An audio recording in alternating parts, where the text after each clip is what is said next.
And turning now to two big issues in Washington. On President Biden's social spending plan, Democrats are now reportedly nearing agreement on a billionaire's tax rather than raising rates on people making north of $400,000 a year because of opposition by Senator Kyrsten Sinema. And because Republicans denied any debate at all on voting rights, the president says he may now be willing to overhaul the filibuster. One senator who is moving in the same direction on that score is Independent Senator Angus King of Maine. And Senator King is here with us. Welcome back to Meet the Press, Senator King. Great to be with you, Andrea. Good morning. Good morning to you. I wanted to talk to you first about the filibuster. You were one of the resistors to going against the filibuster, but this week, when for a third time Republicans blocked even any debate on voting rights, you began to change and say that you might consider alterations to the filibuster. What are you willing to consider?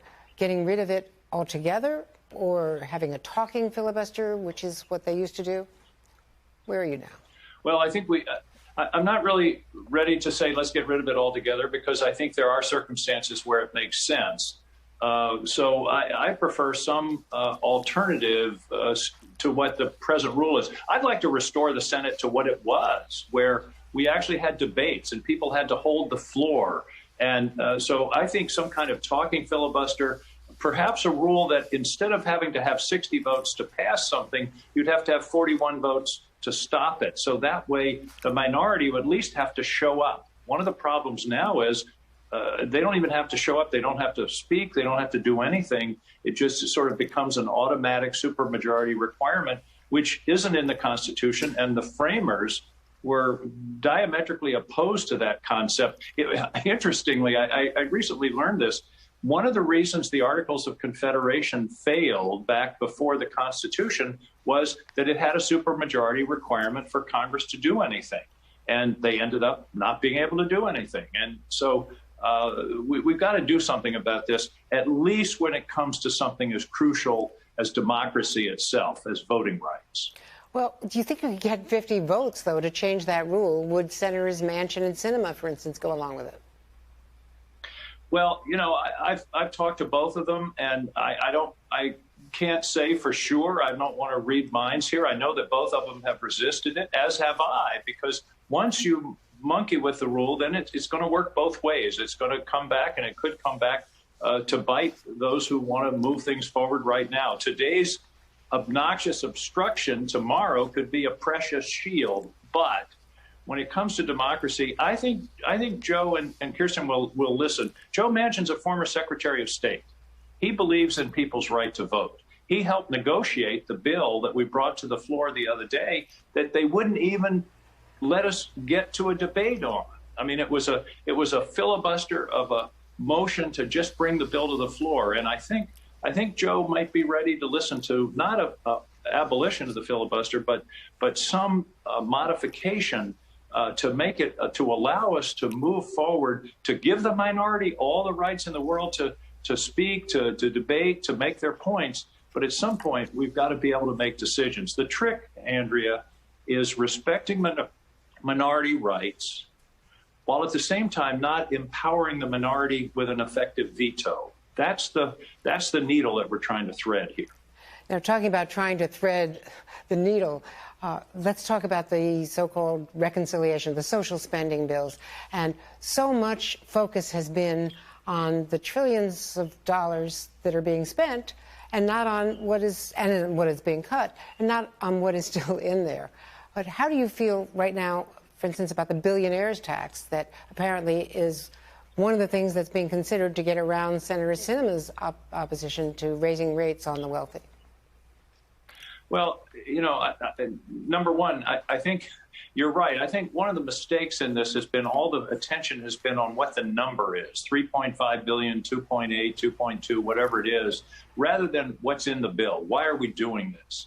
And, you know, I think back, Andrea, to the 50s, the two most important federal policies of the 50s that propelled us into the prosperity of the 50s, 60s, 70s, and 80s, there were two. One was the interstate highway system, and the other was the GI Bill. I talked to a guy just the other day, 96 years old, enlisted in the Navy during World War II. The GI Bill changed his life. He didn't even finish high school when he enlisted. He came back, finished high school, went to college. And so really what we're talking about is a GI Bill for the 21st century. It's funds for things like childcare, for pre-K, for those kinds of, for paid family leave, for things that will allow people to go to work. You need a road to get to the job, but in many cases in Maine and across the country, you need childcare in order to go to work. Well, let me ask you about Senator Joe Manchin and climate, because right now the climate provision's really out of the bill. The president's going to try to do things by executive order, we're told, but that can always be overturned, challenged in the courts. So you've lost the climate provisions. Senator Manchin is talking about, even at one point this week, becoming an independent like you. How do you feel about Senator Manchin becoming an independent, still voting with Democrats, and losing so much of climate, which is so important to Mainers? Well, first, let me take the independent part. Of course, I'd welcome an expansion of my caucus by a third. But on the other hand, I think Joe had a rather colorful response to that. It started with the word bold. So I don't really think that's going to happen. Listen, Joe is the chairman of the Energy and Natural Resources Committee. I'm on that committee. We've done a lot under his leadership on climate this year. On things like energy efficiency, on energy storage, which, by the way, I think is the real key to a clean energy future. And he's facilitated that. He's worked through it. He didn't like the provisions that were in the president's proposal, but I don't think that necessarily means that he's, death on climate legislation. I think there are other ways to approach this problem to get to the same result. Clearly, we've got to get there. It's one of my major priorities in Congress. I used to carry a card around that shows the gross expansion of CO2 in our atmosphere and what it's doing to the planet. So I'm all in on this subject, but I think there are still going to be paths that we can find to solve the problem, or at least to begin. I shouldn't have said solve the problem, to begin to solve the problem, because it really is a crisis facing this country and the world. The other piece, Andrea, that we've got to remember is we can't do it alone. And I think the most unfortunate part about losing the provisions of the reconciliation bill is that it weakens Joe Biden's hands in Glasgow, the climate meeting that's coming up. Because if we're going to get the rest of the world to take serious steps to remedy this problem, we've got to do it ourselves. So I'm disappointed that we're not going to be able to move forward with those provisions, but I think there are going to be other alternatives, and I think Joe Manchin will be there. And in fact, he's going to be in Wilmington today negotiating with the president one-on-one. So we'll wait to see what comes out of that. So great to see you, Senator Angus King. Thank you very much for joining us today. Thank you, Andrew. Great to be with you.